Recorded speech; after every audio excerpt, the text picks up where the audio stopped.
Ngayon, masisilayan na rin ni Matchmate Lorraine ang tatlong hakbangers. Pumwesto ka na, Lorraine. Maaari ka nang tumayo sa iyong pwesto. Nakapwesto na rin ba si number 1? Yes, ready na siya. Hakbanger number 1! Reveal! Ay, napangiti naman si Lorraine kumaway pa. Parang talaga inaantay na nila makilala ang isa't isa. Parang gusto na talaga din sila close. Oh, hindi masyadong snappy, ha? Oo. Bitin yung... Nakabakasyon din yung pumipindot. Kakabalik pa lang. Nag-enjoy din yung pumipindot. Snappy tayo, ha? Okay. Ito na. Nakapwesto na si number 2. Tulog lang, nakatulog. Tignan natin yung snappy siya. Number 2, reveal! Close! Ay! Ay, hindi nga snappy. Isa pa, ate. Ay, hindi nakikinig. Oo, nasisira yung punchline. Sige, Paano? Oh, reveal! Ay, ganun lang. Parang pwede din. Ganun. Oo. Sabi ni JR, ito, ang ganda. Oh, Ay, dadali. Nahihiya. Sasama ko to sa sunod na inuman namin. Ang ganda. Close! Ay, snappy. Ganun yung snappy. Snappy lang eh.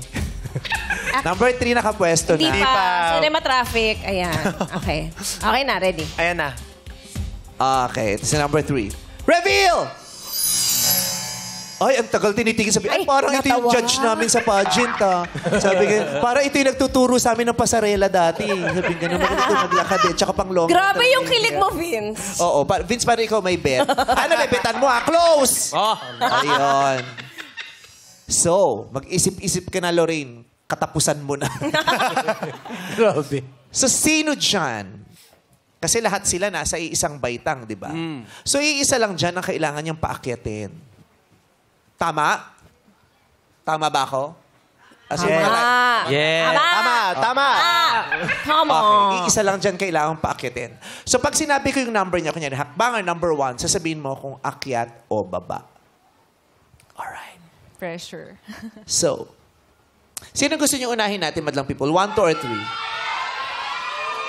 Ay, samot. May 1, may 3.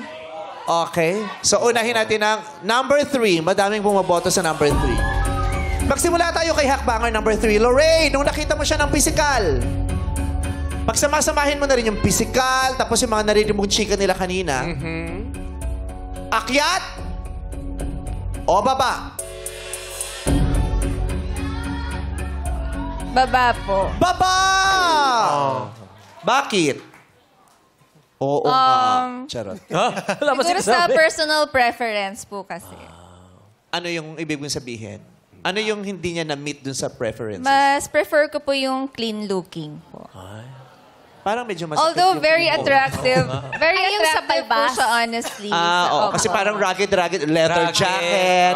Mukhang, Pero very manly yung dating niya. Very attractive. Yes. Oh, tapos madami siyang tato. Ayaw mo nung may mga matato, leather jacket, bigotilyo. Gusto mo Yung bigote siguro. Clean shaven. Okay. Ayan. Tapos long hair pa siya. Oo. Pero yung iba kasi ganyan naman ang gusto. Di ba? Yung gusto ko yung Bargas. Yung mukhang, di ba? Parang bad boy. Oo, yung parang pang may nang loko sa akin sa Paddy's Point, pangakampas ng bakit. Bakit? Si MC daw, ate. Oh, Paddy's Point, bakit? Buti nga hindi ko kinoboy grill eh. Kasi nga, di ba, Lasal sila. Sa the beach. Okay. So, sino gusto niyo sumunod? May nagsasabing 2. Sina... Oh. Sige, 2 daw tayo, 2. Nung nakita mo naman sa personal si 2, anong naramdaman mo? Tapos idagdag mo pa yung mga chinika niya kanina at mga opinion niya. Akyat o baba?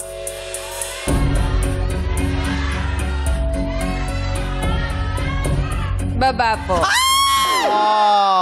Baba din. Bakit?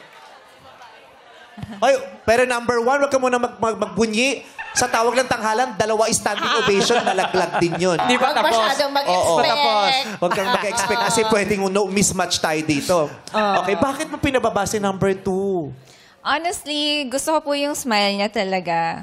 Pero Nung nakita mo yung kawit ng pustiso, hindi mo na ano, bakit? Nung kinonsider ko po yung mga sagot din nila. About, ano yung pinakasinabi niyang parang hindi More on masyado? overall sagot po. Parang minatch ko po yung sagot ni number 1 sa number 2. And then, Sumimangot si number 2, sabi niya, pagsisisi. pero ang cute ng smile niya. Honestly, Oh, the smile. Yung Papatumba kita kay very- number 3. Malinis magtrabaho yung grupo ni number. So si number 1, akyat o baba?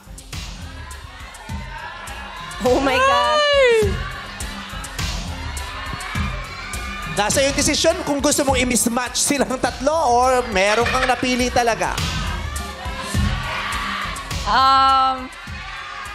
akyat po.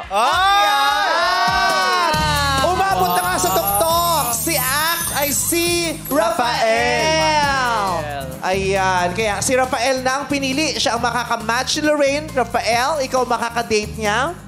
Maraming salamat din muna kay JR Tsaka at kay Axel. Axel. Thank you so much. Thank you.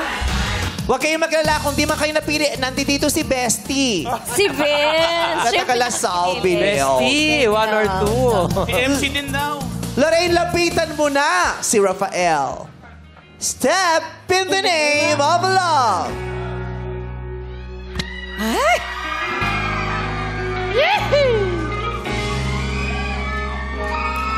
Di man araw-araw na nakahatid.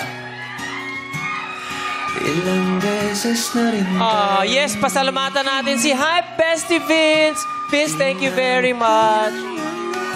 Kung sa imagine mo ay makaka-love life ka, sa hagdan-hagdang pilian, maaaring sumakses ka. Dito lang yan sa Step in the Name of Love.